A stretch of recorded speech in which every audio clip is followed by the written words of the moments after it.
Reciban un cordial saludo. Mi nombre es Gabriel Fernández. Mi presentación está dividida en 4 secciones.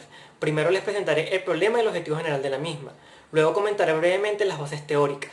En tercer lugar, describiré el método y finalmente presentaré mis resultados. En la segunda comunicación oficial sobre el cambio climático de Venezuela en el año 2017, se analizaron datos simulados por modelos climáticos en escenarios de emisión denominados trayectorias de concentración representativas o RCP por sus siglas en inglés, y se concluyó que en la segunda mitad del siglo XXI en el país se incrementará la temperatura del aire y descenderán los valores de precipitación media. Otros investigadores, en el marco de lo que fue el primer reporte académico de cambio climático de la Academia de Ciencias Físicas, Matemáticas y Naturales de Venezuela, publicado en el año 2018, analizaron para el país los modelos climáticos utilizados en el quinto informe de evaluación del IPCC AR5 y concluyeron que para el año 2100 existirá un incremento de la temperatura entre 0.5 y 1.0 grados Celsius y 2.5 a 3.5 grados Celsius, según sea el escenario considerado, y una disminución de la lluvia entre 0.1 milímetros día y 0.3 milímetros día, según sea el escenario.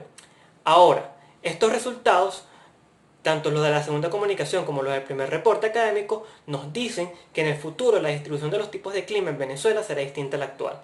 Sin embargo, la magnitud de los cambios, así como de sus efectos, dependerán de la trayectoria RCP que finalmente se cumpla. Como existe la incertidumbre de no saber cuáles serán las decisiones que se tomen en la actualidad en lo que respecta a las emisiones de gases de efecto invernadero y la trayectoria que seguiría la humanidad en las próximas décadas, entonces las propuestas de medidas de adaptación para minorar los impactos requieren de una visión prospectiva que permite evaluar espaciotemporalmente las distintas posibles modificaciones térmicas y pluviométricas que ocasionará el cambio climático. En consecuencia, las propuestas de medidas de adaptación deben considerar como punto de partida el conocimiento del clima actual y luego los cambios que éste podría tener según las RCP.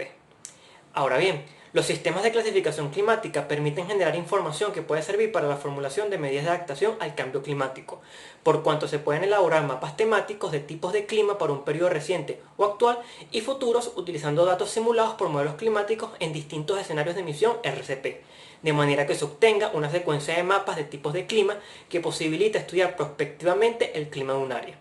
Esta información, sumada a datos de otros componentes ambientales, como las actividades agropecuarias y las áreas naturales protegidas, permitirá determinar las áreas de mayor prioridad para la adopción de medidas de adaptación para ajustarse a dichos cambios simulados.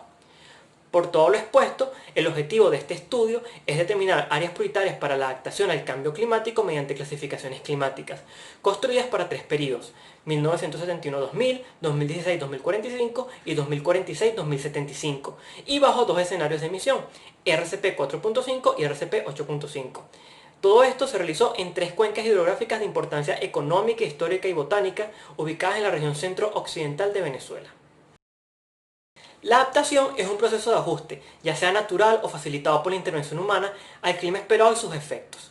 La formulación de medidas de adaptación debe realizarse en consonancia con lo proyectado por los nuevos modelos integradores del clima, que incluyen a las RCP, así como a las trayectorias o narrativas socioeconómicas compartidas, SSP por sus siglas en inglés. Es decir, debe partir de un análisis espacial local y prospectivo en el que se aborden las distintas posibilidades de cambio en el clima según los escenarios RCP y SSP. En este estudio, dicho análisis espacial se realizará con los sistemas de clasificación de Survey y Holdridge, pero solo se considerarán los escenarios RCP. El sistema de Survey tiene como ventaja que se fundamenta en el contenido de humedad en el suelo, lo cual es evaluado con el balance hídrico-climatológico. Luego, el sistema clasificatorio de Survey viene dado por el cálculo de 4 índices determinados usando los datos previamente obtenidos con el balance hídrico-climático, siendo el principal el índice de humedad de Survey. Este índice ha sido aplicado ampliamente en estudios con el fin de analizar la relación entre el clima, los recursos hídricos o la agricultura y el cambio climático.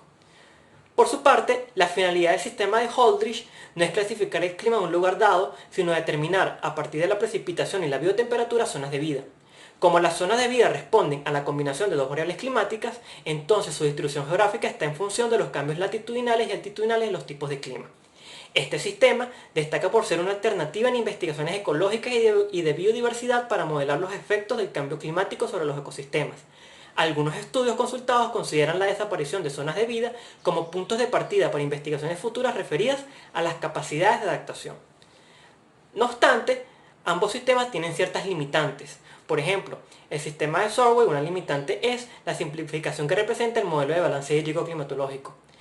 Es otra deficiencia también del balance hídrico-climatológico aplicado en estudios de cambio climático, suponer que la vegetación, el uso del suelo, será la misma con el paso del tiempo. Por su parte, una desventaja del sistema de Holdridge es la incertidumbre de no saber cómo cambiarán localmente las actividades humanas, que también pueden alterar las respuestas de la cobertura vegetal al cambio climático. Considerando estas limitantes, entonces los resultados mostrados en este estudio no deben ser considerados como predicciones fehacientes de lo que ocurrirá, sino como simulaciones de lo que podría esperarse que suceda solo debido al clima. El estudio tiene 4 fases.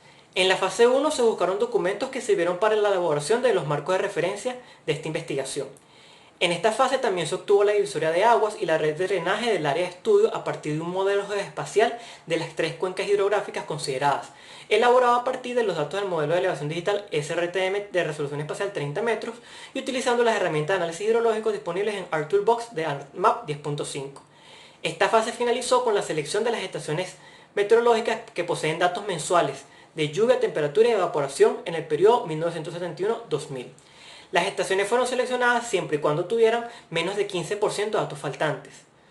Los datos mensuales faltantes fueron estimados mediante el modelo de regresión lineal simple usando una estación de apoyo que tuviese una correlación mayor a 0.80 con respecto a esa estación problema con datos faltantes. Luego, a las series anuales se le evaluó su normalidad con el método de Shapiro-Wilk y posteriormente se evaluó su homogeneidad absoluta mediante la prueba de homogeneidad normal estándar de Alexanderson. Con estos datos se procedió a clasificar el clima para el periodo 1971-2000 en la fase 2. Seguidamente, en la fase 3, se seleccionó un modelo climático y se clasificó el clima utilizando sus datos simulados para los periodos 1971-2000 y 2016-2045 y 2046-2075 en los escenarios RCP 4.5 y RCP 8.5. El modelo seleccionado es aquel que tenga el menor error cuadrático y el menor error medio de sesgo entre sus datos simulados con respecto a los datos observados referidos a las estaciones en superficie para el periodo 1971-2000. En la fase 4 se determinaron las áreas prioritarias para la adaptación al cambio climático. En este estudio, las áreas prioritarias serán aquellas donde, en primer lugar, existen necesidades de adaptación que serán identificadas considerando la distribución espacial de las áreas naturales protegidas y de las actividades agropecuarias, y en segundo lugar, se simule, con los sistemas clasificatorios utilizados, un cambio en su clima actual a uno distinto que acreciente dichas necesidades. Siguiendo el proceso ilustrado en la figura 1, la determinación de áreas prioritarias inicia con la elaboración de mapas temáticos, específicamente áreas naturales protegidas y de actividades agropecuarias. Sobre estos mapas se superpuso una nueva capa de información que viene dada por las clasificaciones del clima generadas con los datos simulados para el periodo reciente, 1971-2000. La combinación de los dos conjuntos de variables, una climática y otra no climática, se realizó siguiendo criterios empíricos. Es decir, la información generada por el sistema de Survey se superpuso a los mapas que muestran la distribución espacial de las actividades agrícolas y pecuarias, mientras que la información generada por el sistema de Holdridge se superpuso al mapa que muestra la distribución espacial de las áreas naturales protegidas. De esta manera, se observó cómo se distribuyen dichos componentes ambientales con respecto a los tipos de clima o zonas de vida del periodo 1971-2000. Posteriormente, se superpuso sobre esta información las capas referidas a las clasificaciones del clima según el sistema clasificatorio que aplique para los periodos futuros 2016-2045 y 2046-2075, y en los escenarios RCP 4.5 y 8.5, de manera que se aprecie cómo las áreas naturales protegidas y las actividades agropecuarias que responden a un tipo de clima específico tendrán modificaciones de sus climas que lo afectarían. Finalmente, se crearon nuevas capas de información a partir de las cuales se determinaron las áreas prioritarias para la adaptación al cambio climático. En la siguiente figura se aprecia la ubicación relativa del área de estudio. Esta se encuentra ubicada en la región centro-occidental de Venezuela y corresponde a las cuencas de los ríos del Tucuyo, Yaracuy y Aroa. Las 3 cuencas suman una superficie de 23.723,8 km². Seguidamente, en la siguiente figura se observan las 34 estaciones seleccionadas que tienen datos de precipitación. También se seleccionaron 9 estaciones con datos de temperatura y 9 estaciones con datos de evaporación. Aquellas estaciones con datos de precipitación pero no de temperatura, se les estimó la temperatura media mensual y anual utilizando un modelo de regresión lineal simple, considerando la altitud como variable independiente. Con estos datos se procedió a clasificar el clima de las localidades para el periodo 1971-2000. En esta figura se observan los datos de temperatura media mensual para el periodo 1971-2000, simulados por los modelos Hapgen 2 a la izquierda y Miroc 5 a la derecha. Sobre estas capas se superpuso los datos observados de temperatura media mensual referidos a las estaciones en superficie y se calculó el error medio del sesgo, obteniéndose que ambos modelos tienen un error medio que oscila entre -2 a -3 grados Celsius según sea el mes. Luego, en la siguiente figura se observan los datos de precipitación media mensual para el periodo 1971-2000. Una vez más, se superpuso los datos observados de precipitación media mensual referidos a las estaciones en superficie y se calculó el error cuadrático medio entre los datos simulados y los datos observados para el periodo 1971-2000. Y se obtuvo que el error cuadrático medio del modelo Hadley 2 varía de 15 a 89 milímetros según el mes, mientras que para el modelo Mirox 5 el error es igual a 50 a 250 milímetros según sea el mes. Considerando estos errores, se decide trabajar únicamente con el modelo Hadley 2 por ser el que posee los menores errores para la variable lluvia. En la siguiente figura se muestran las zonas de vida según Holdridge para el periodo 1971-2000. Los puntos indican las zonas de vida determinadas a partir de los datos observados, mientras que las superficies mostradas con distintos colores corresponden a las zonas de vida identificadas a partir de los datos simulados. Con los datos simulados se obtuvo que existen en el área de estudio 6 zonas de vida: maleza desértica, monte espinoso, bosque muy seco, bosque húmedo y bosque muy húmedo, las cuales están distribuidas en 3 pisos altitudinales: tropical, montano bajo y premontano. Asimismo, con los datos observados se obtuvo que las zonas de vida en 30 de las 34 localidades coinciden con las zonas de vida identificadas con los datos simulados. En la siguiente figura se muestran las modificaciones espaciales y temporales de las zonas de vida para periodos futuros en escenarios RCP. En primer lugar, habrá una expansión progresiva de la maleza desértica en los 2 escenarios. No obstante, la zona de vida que incrementará más su extensión será la del tipo monte espinoso. Asimismo, los bosques muy secos también se extenderán con la consecuente desaparición de los bosques húmedos y bosques muy húmedos. Es importante resaltar que la distribución de las zonas de vida para el periodo 2046-2075 en el escenario RCP 4.5 sigue una distribución espacial similar a la existente para el periodo 2016-2045 en el escenario RCP 8.5. Esto es un indicativo de cómo deben dirigirse los esfuerzos en adaptación, ya que en el escenario RCP 4.5 y para la segunda mitad del siglo XXI, las áreas que tendrán cambios de sus zonas de vida de una condición húmeda a seca o desértica serán las mismas que en el escenario RCP 8.5 para la primera mitad del siglo XXI. Ahora, en el área de estudio existen 18 áreas naturales protegidas que serán el punto de partida para la adopción de medidas de adaptación según la priorización elaborada con base en el modelo de zonas de vida de Holdridge. Es importante resaltar que los parques nacionales y los monumentos naturales existentes en Venezuela son espacios que podrían ser considerados pristinos o poco intervenidos, en donde se anula o se minimizan los efectos que tendrían sobre ellos ciertas actividades humanas en el tiempo, como la deforestación o los procesos de urbanización, facilitándose la evaluación de sus cambios debido únicamente al clima. Con base a las áreas naturales protegidas existentes en el área de estudio y las zonas de vida identificadas para el periodo 1971-2000 y sus modificaciones espaciotemporales esperadas en ambos escenarios RCP, se determinaron las siguientes áreas prioritarias para la adaptación, demarcadas con una circunferencia roja. Los resultados obtenidos con el modelo de zonas de vida de Holdridge indican que sobre esos espacios aparecerán o se expandirán zonas de vida secas en los próximos años. En consecuencia, se considera prioritario establecer programas de adaptación en el Parque Nacional Yurubí, ya que de esta manera se protegería y se conservarían las zonas de vida húmedas de las nacientes del río Yurubí, el cual abastece de agua a la ciudad de San Felipe. Además, también es importante proponer medidas de adaptación para los parques nacionales de Iniri y Yacambú, ya que la expansión de bosques secos y malezas desérticas en dichos espacios afectaría a las asociaciones vegetales y a la diversidad faunística en dichas áreas. Se considera también prioritario el Parque Nacional Morrocoy, localizado en la zona costera del área de estudio, así como también el Monumento Natural Cerro de María Leonza, el cual es un espacio en donde se encuentran las nacientes de las aguas que alimentan algunos embalses de importancia para el desarrollo regional. A continuación, se muestran los valores de exceso y déficit hídrico obtenidos luego de realizar el balance hídrico-climatológico del área de estudio según el modelo de Survey y Mathers, y utilizando los datos simulados por el modelo Hadley 2 en 3 periodos y 2 escenarios de emisión.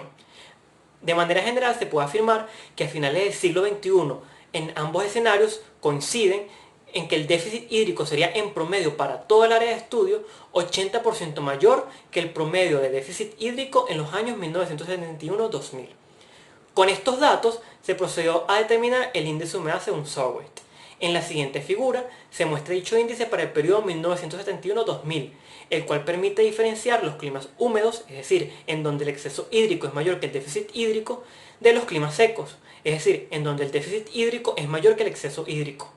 En la siguiente figura se muestran las modificaciones espaciotemporales del índice de humedad de Survey en periodos futuros y en 2 escenarios de emisión. el incremento de la superficie que ocupan los climas áridos y semiáridos en ambos escenarios para el periodo 2016-2045 son un indicativo de un incremento del déficit hídrico en las próximas décadas. Ahora bien, las áreas prioritarias identificadas a partir del índice de humedad de Solway lo son porque en el futuro demandarán una mayor cantidad de agua para las actividades agropecuarias. En consecuencia, a continuación se analiza la distribución espacial de los tipos de cultivo y ganado existentes en el área de estudio para saber cómo se distribuyen estos con respecto al índice de humedad de Solway. Analizar la distribución espacial de la actividad ganadera es importante porque ésta podría verse afectada debido al cambio climático. El índice de humedad de Solway debe ser considerado como un indicador para determinar los espacios más adecuados para el desarrollo de cualquier actividad ganadera. En la siguiente figura se observa cómo los distintos tipos de ganado se distribuyen uniformemente en todo el área de estudio. En lo que respecta a los cultivos agrícolas, estos se concentran principalmente en las cuencas altas y medias, en donde en la actualidad existe un índice de humedad de Solway subhúmedo a seco y subhúmedo a húmedo, pero que en las próximas décadas pasarían a ser semiáridos y áridos como sugieren los resultados obtenidos en esta investigación. Es importante resaltar que el área de estudio destaca en los anuarios estadísticos agropecuarios como una de las primeras en lo que respecta al mayor rendimiento y producción de maíz en Venezuela, y en consecuencia es necesario que en el área se formulen medidas de adaptación a los cambios de humedad del suelo esperados para la cuenca. Ahora, estando las actividades agrícolas distribuidas de manera concentrada, principalmente en las cuencas altas y medias de los ríos Arroyo y Yaracuy, y las actividades pecuarias distribuidas de manera uniforme en todas las cuencas, entonces el panorama negativo identificado mediante el sistema clasificatorio de Solway conlleva a considerar que es prioritaria la adaptación de las actividades agropecuarias de manera urgente en toda el área de estudio, sin que pueda existir una diferenciación en la prioridad, ya que todas estas se verán afectadas por los cambios en la humedad del suelo identificadas con el índice de humedad de Solway en ambos escenarios de emisión. No obstante, si la prioridad se identifica con base a los niveles de rendimiento y producción de los distintos cultivos, entonces se sugiere priorizar la adaptación para las actividades agrícolas situadas en las cuencas altas de los ríos Arroyo y Yaracuy. Para finalizar, el desempeño de las clasificaciones climáticas para determinar áreas prioritarias para la adaptación al cambio climático depende de, primero, de los conocimientos empíricos que posea el investigador sobre el clima y su influencia en los demás componentes socioeconómicos y físico-naturales, y en segundo lugar, de la calidad de los datos utilizados. Ahora, considerar la mayor cantidad de escenarios posibles es necesario para la formulación de medidas de adaptación. En investigaciones futuras, se sugiere utilizar los escenarios RCP y las trayectorias o narrativas socioeconómicas SSP. Priorizar la adaptación utilizando como base las RCP y las SSP disminuye la incertidumbre inherente al cambio climático. En lo que respecta al modelo de Solway, el índice de humedad de Solway sintetiza las características del exceso y del déficit hídrico de una localidad. Por lo tanto, los datos obtenidos con este modelo deben ser considerados como indicadores para el estudio regional de las principales actividades demandantes de agua, como lo son las agrícolas y las ganaderas. En lo que respecta al modelo de Holdridge, las zonas de vida son unidades macroambientales cuya distribución debe ser considerada al momento de proponer medidas de adaptación, ya que la desaparición o expansión de alguna de ellas es un indicador de potenciales cambios que incidirían en las asociaciones vegetales.